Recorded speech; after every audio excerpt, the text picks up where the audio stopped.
你是否有过这种经验？早上赶上班，发现穿了件昨天吃牛肉面时被溅到汤的衬衫，急忙换衣，却怎么也找不到干净的袜子。你终于出门时，还没走出巷口，就收到一封简讯：你中奖了！原来是诈骗。生活有时候比一锅未煮熟的火锅还混乱，但你知道吗？在古代以色列人的世界里，混乱的极致代表是接触尸体。你可能会想，哈，死人的事跟我有什么关系？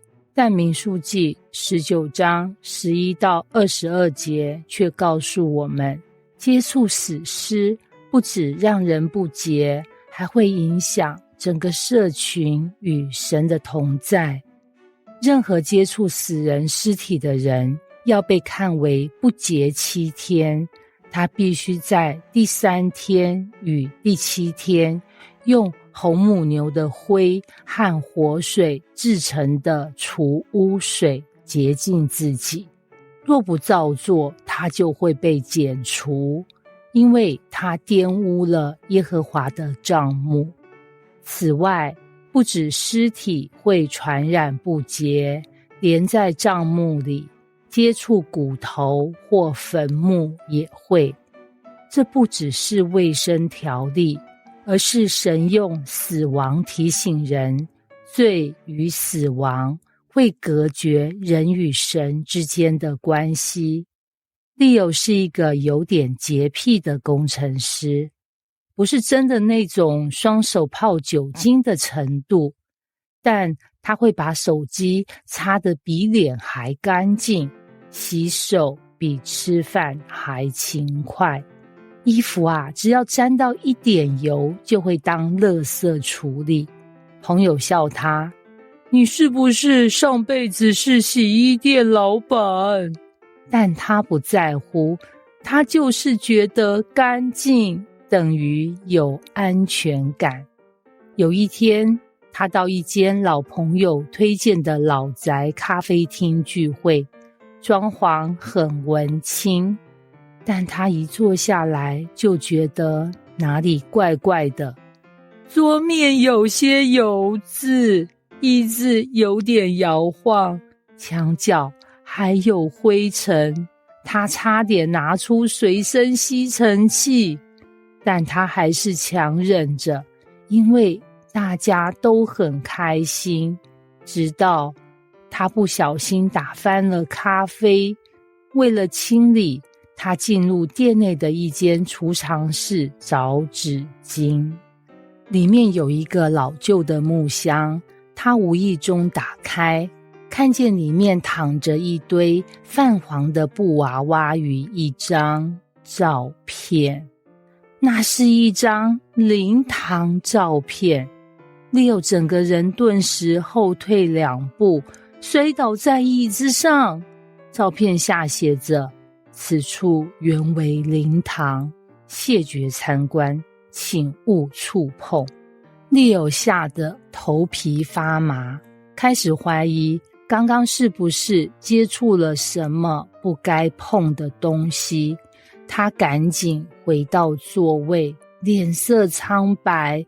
朋友问他发生了什么事，他却说不出口。那天晚上回家后，他把衣服全部洗过3次，还用消毒水擦了手机、钱包与鞋底。但最难洗的是那种心里的我是不是被弄脏的感觉。那晚他第一次思考了一个问题，原来污秽感不只来自肉眼看得见的脏东西，而是来自心中对死亡与不洁的敏感。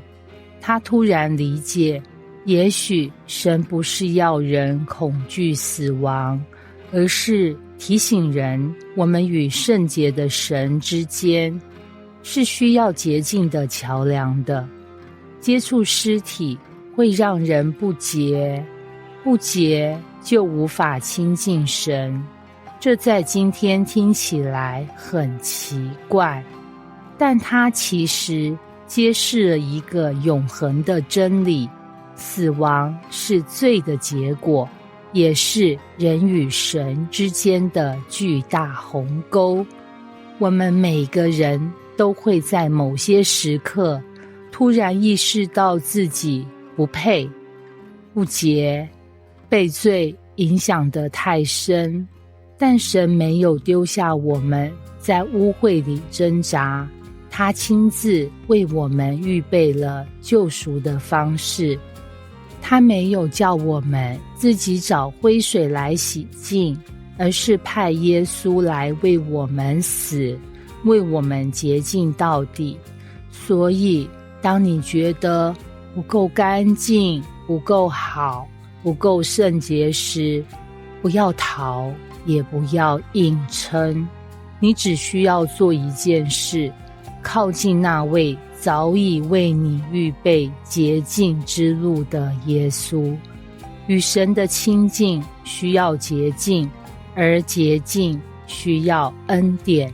愿我们的生命不再惧怕那些属灵污秽感，因为在耶稣里，我们有一位永远的洁净者。他不怕你肮脏，他只怕你不来。